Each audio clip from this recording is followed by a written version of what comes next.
శ్రీమతి నమః. నేను శ్రావణ మంగళవారం కదా, ఎంతమంది అమ్మవారిని దర్శించుకోవడం కోసం వచ్చారు, ఎంతమంది మీద అమ్మవారు అనుగ్రహాన్ని చూపించారు. అమ్మని చూడాలి అంటే మన చేతుల్లో ఉండదు, అమ్మ అనుకుంటే తప్ప మనం ఏమీ చేయలేం. సరే, ముందు ఈ వీడియోస్ చూడండి.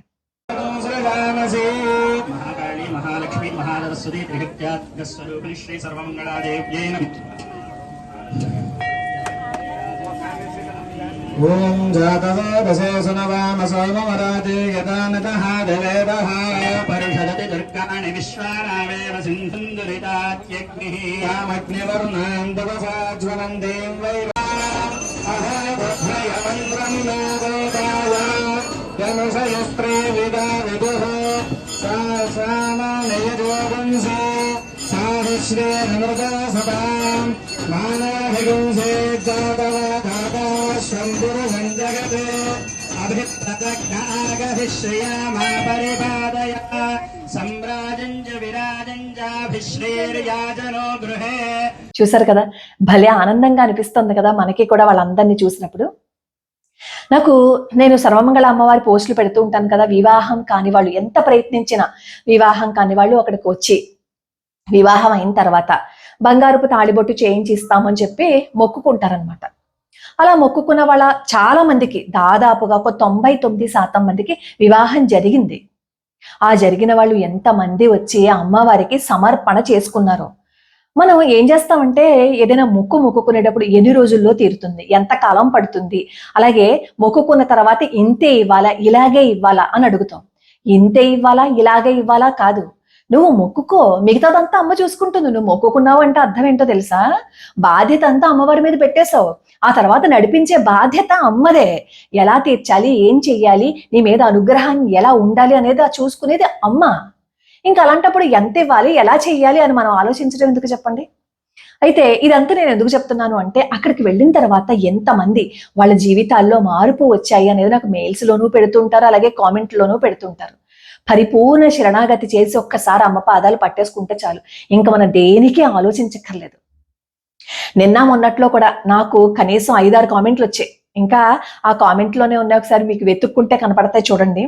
ఒక ఆవిడైతే వాళ్ళ ఇంట్లో జరిగిన ఇష్యూని రాస్తూ ఆవిడ వంట చేసుకుంటూ అన్నారట, అయ్యో మా వారేమో మొహమాటానికి వద్దు అన్నారు, కానీ ఇప్పుడు తినడానికి కూడా తిండిలేని పరిస్థితి, బియ్యం గింజలు కూడా లేవు కదా, వాళ్ళు బియ్యం పంపిస్తే బాగుంది కదా అని అనుకున్నారట. ఆశ్చర్యం ఏంటంటే ఫోన్ చేశారట, ఫోన్ చేసి మేము బియ్యం పంపిస్తున్నాము అని. అసలు వద్దు అన్న తర్వాత కూడా ఆయన ఫోన్ చేసి పంపించారు. అది అక్కడ జరిగిన విచిత్రం. తినడానికి కూడా పాపం ఆ పరిస్థితులు అనుకూలించలేదట.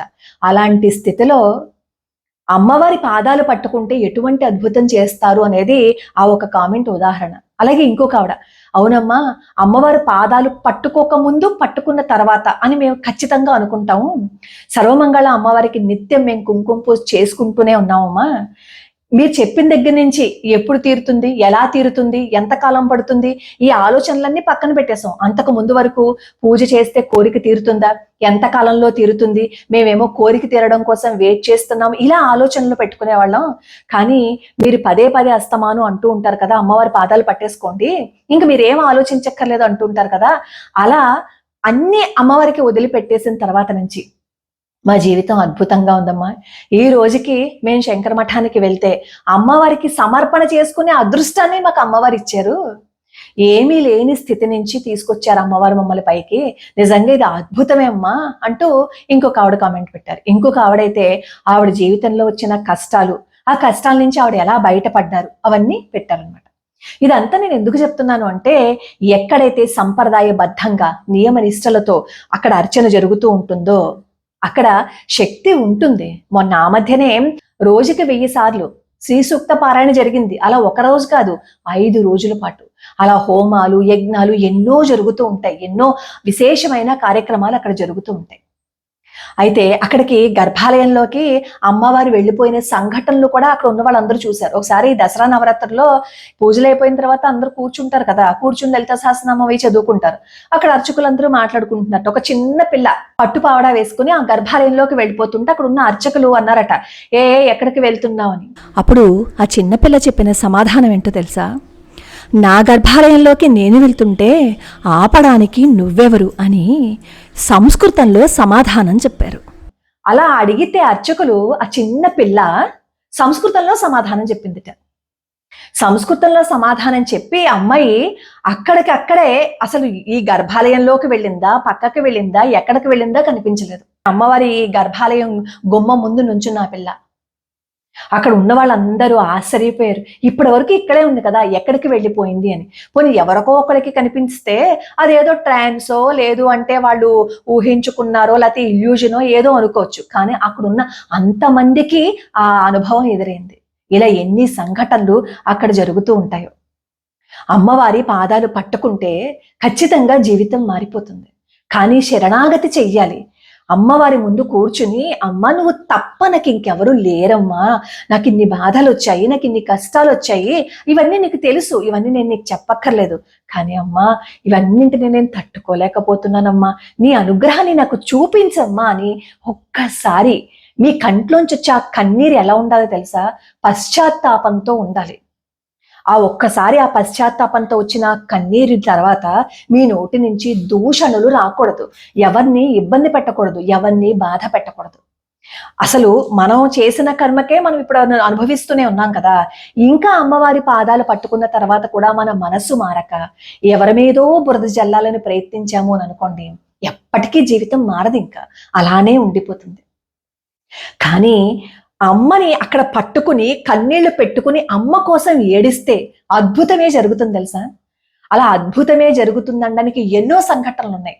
అమ్మవారు తనకి కావాల్సిన తన చీర తెప్పించుకున్నారు. అమ్మవారు ఎంతో మంది జీవితాలని సరిదిద్దారు. వాళ్ళ జీవితాలలో నవ్వులు పుట్టించారు అమ్మవారు. వాళ్ళ జీవితాలలో నవ్వులు పోయించారు. మీకు ఒక సంఘటన చెప్పనా? పరమాచార్య స్వామి వారు ఒకసారి 1971-72 సంవత్సరాల్లోనే అనుకుంటారు, మీరు కూడా అది చదివే ఉంటారు, అమ్మవారికి అర్చన చేస్తున్నారు. అమ్మవారికి అర్చన చేస్తున్నప్పుడు చక్కటి పట్టు వస్త్రాన్ని అమ్మవారికి ధరింపజేశారు, పట్టు చీరని. అసలు పరమాచార్య స్వామి వారు అమ్మవారికి పూజ చేస్తున్నప్పుడు కానీ, స్వామివారికి అర్చన చేస్తున్నప్పుడు కానీ, అభిషేకం చేస్తున్నప్పుడు కానీ చూడాలి, అతి సుకుమారమైన స్వామివారి చేతులతో అతి సుకుమారమైన లేత బిల్వదళాలతో పుష్పాలతో ఇలా వేస్తుంటే పువ్వు అమ్మ పాదాల దగ్గర ఒక్కొక్క పుష్పము పడుతుంటే ఆహా, చూడడానికి 2 కళ్ళు సరిపోవు. పరమాచార్య స్వామి వారు చేస్తున్న అభిషేకాన్ని గాని అర్చనని గాని అక్కడ వాళ్ళిద్దరూ కూర్చుని చూస్తూ ఆనందిస్తున్నారా అని అనిపిస్తుంది. అంత అద్భుతంగా ఉంటుంది. సరే, అక్కడేమో అమ్మవారికి పూజ చేస్తున్నప్పుడు అందరూ వచ్చి కూర్చుంటారు కదా. అలా కూర్చున్నప్పుడు ఆ భక్తులలో ఒక చిన్న పిల్ల కూడా ఉందన్నమాట. ఆ పిల్ల అమ్మవారికి కట్టిన ఆ పట్టు వస్త్రాన్ని చూసి, అమ్మా నాకు అది కావాలమ్మా అని అడిగిందట వాళ్ళ అమ్మని. వెంటనే వాళ్ళ అమ్మేమో, అలా అడగచ్చా, నువ్వు అలా అడగకూడదు, అమ్మని భక్తితో నువ్వు ప్రార్థించాలి తప్ప నువ్వు అలా అడగకూడదు అంట. ఆ అమ్మాయి ఏమో మారాన్ చేసింది అనమాట. నాకు అది కావాలి, నాకు అది కావాలి అని చెప్పి మారాన్ చేసింది అనమాట. వెంటనే ఆ అమ్మ ఏమన్నారు అంటే, వాళ్ళ అమ్మగారు, నువ్వు ఈసారి ఇలాగే మారాన్ చేసావంటే నేను ఇక్కడ వదిలేసి వెళ్ళిపోతాను అని చెప్పి అన్నట్టు వాళ్ళ అమ్మగారు. చిన్నపిల్ల అలా అనగానే పాపం ఏం చేయలేక కళ్ళ నీళ్లు పెట్టుకుని అమ్మవారి వంకే చూస్తూ చేతులతో నమస్కారం చేసుకుని అమ్మవారి వంకే చూస్తూ ఉండిపోయారట. ఈలోపు అమ్మవారికి పూజ చేసేసారు, అర్చన చేసేసారు మహాస్వామి వారు. అందరికీ తీర్థం ఇస్తూ ఉంటారు కదా. అందరికీ తీర్థం ఇస్తూ అకస్మాత్తుగా గర్భాలయంలోకి వెళ్ళి అమ్మవారికి సమర్పణ చేసిన ఆ పట్టు చీరను తీసుకొచ్చి ఈ ఎవరైతే చిన్న పిల్ల ఉందో ఆ అమ్మాయి చేతుల్లో పెట్టేశారట. ఆ తల్లి ఆశ్చర్యపోయింది. అప్పుడు పరమాచార్య స్వామి వారు ఆ తల్లితో అంటారు, నువ్వు కన్న తల్లివే, కానీ అమ్మ, ఆ పిల్లకి అమ్మ ఆవిడ. ఎప్పుడు ఇంకా పిల్లల్ని కోప్పడద్దు. పిల్లలు ఈ సృష్టిలో ఉన్నదంతా తమదే అనుకుంటారు, తమకి కావాలి అని అనుకుంటారు. చిన్న పిల్లలు భగవత్ స్వరూపులు, మనం ఎప్పుడు వాళ్ళని నిందించకూడదు, కొట్టకూడదు, కోప్పడకూడదు అని చెప్పి పరమాచార్య స్వామి వారు చెప్పారు. ఇంకా ఆ పిల్ల ఆనందం చూడాలి అసలు. తన మనసులో కోరుకుంది, తల్లేమో తిట్టింది, కానీ ఎవరిచ్చారు దాన్ని? అమ్మిప్పించింది పరమాచార్య స్వామి వారి చేత. సరే, వీళ్ళిద్దరూ వెళ్ళిపోతారు. వెళ్ళిపోయిన తర్వాత అక్కడ శిష్యులు స్వామివారి వంకాల చూస్తారనమాట.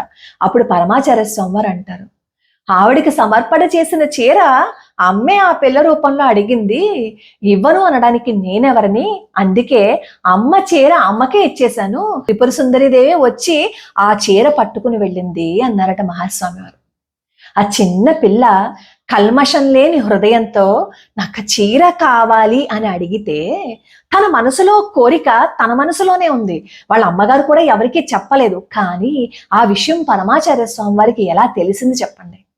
ఎందుకు అంటే, ఎలా తెలిసింది అంటే, పరమాచార్య స్వామి వారు సాక్షాత్తు కామాక్షి అమ్మ స్వరూపం, నడిచే దైవం. ఆయనకి తెలియకుండా ఎలా ఉంటుంది చెప్పండి? అక్కడ అమ్మ నడయాడుతూ ఉన్నప్పుడు అక్కడ చిన్న పిల్ల అడిగిన కోరికని అమ్మ తీర్చకుండా ఉంటుందా? అచ్చం అలాగే ఈ సర్వమంగళ అమ్మవారి ఆలయం తాడేపల్లిగూడెంలో కూడా అక్కడ కూర్చుని ఇంకా పరిసరాలన్నీ మరిచిపోయి మీ దృష్టి అంతా అమ్మ పాదాల మీద పెట్టి కన్నీళ్లతో మీరు అమ్మని ప్రార్థించండి.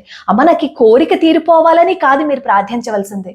అమ్మా నీ అనుగ్రహాన్ని నాకు చూపించమ్మా, అమ్మ ఒక్కసారి నీ అనుగ్రహాన్ని చూపించమ్మా, నీ పాదాల మీద నా దృష్టి ఉండేటట్లు నాకు అవకాశాన్ని ఇవ్వమ్మా, నా మనసుని మార్చమ్మా, నా మనసులో ఎన్నో ఉన్నాయమ్మా, వాటన్నింటినీ తీసేయగల సామర్థ్యం నీకే ఉందమ్మా. నేను ఎంతో ప్రయత్నిస్తున్నాను నా మనసులో నుంచి పిచ్చి ఆలోచనలన్నీ తీసేయాలని, కానీ నా వల్ల కావటం లేదమ్మా, నాకు సహాయం చేయమ్మా అని ఒక్కసారి పరిపూర్ణ శరణాగతి చేసి అమ్మవారిని అడగండి. ఖచ్చితంగా జీవితం మారకపోతే అప్పుడు అడగండి. ఎంత మంది పెడుతున్నారండి నాకు కామెంట్లో. మీరు ఆ వీడియోస్ చూసినప్పుడు వాళ్ళందరినీ చూస్తేనే అర్థమవుతుంది కదా అమ్మవారి అనుగ్రహం ఎంత మంది మీద ఉంది అనేది. మీరు అక్కడికి వెళ్ళి అమ్మవారి పాదాలు పట్టుకున్నారు అంటే ఇంక మీ మనసులో ఏది ఉండకూడదు, మీ కోరిక కూడా మీకు గుర్తుండకూడదు అనమాట. అమ్మవారి పాదాలు మాత్రమే కనిపించాలి. శ్రీకృష్ణ పరమాత్మని రాధమ్మ అలాగే కదా ప్రేమించింది. ఎక్కడో ఉన్న రాధమ్మ పాలు తాగలేదని కృష్ణ పరమాత్మకి తెలిస్తే రుక్మిణీదేవి వెళ్ళి రాధమ్మకి పాలిస్తే ఏమరపాటులో ఉన్న రాధమ్మ రుక్మిణీదేవి ఇచ్చిన పాలు తాగిస్తే కృష్ణుడి పాదాలు కాలిపోతే రుక్మిణీదేవి అడుగుతుంది, ఏంటి కృష్ణ ఇప్పటి వరకు నీ పాదాలు బాగానే ఉన్నాయి కదా, ఏంటి ఇప్పుడు బొబ్బలెక్కిపోయాయి అంటే, నువ్వు నా సేవ చేయటం కోసం ఆతృతతో వెళ్ళి రాధమ్మకి పాలిచ్చేసావు వేడిగా ఉన్న పాలు, కానీ నిరంతరము తన మనసులో నా పాదాలను నిలుపుకున్న రాధ అది గమనించకుండా తాగేసింది. ఆ పాలు తాగినప్పుడు నా పాదాలు కాలాయి అన్నారట. అది కదా ప్రేమ, అది కదా శరణాగతి, అది కదా మనం చేయవలసింది. అలా చేయగలమంటారా? ఆ అదృష్టం మనకు వస్తుందంటారా? వస్తుంది. ఎప్పుడో తెలుసా? నమ్మి అమ్మ పాదాలు పట్టుకున్న రోజు. లోకా సమస్తా సుఖినో భవంతు, సర్వే జనా సుఖినో భవంతు.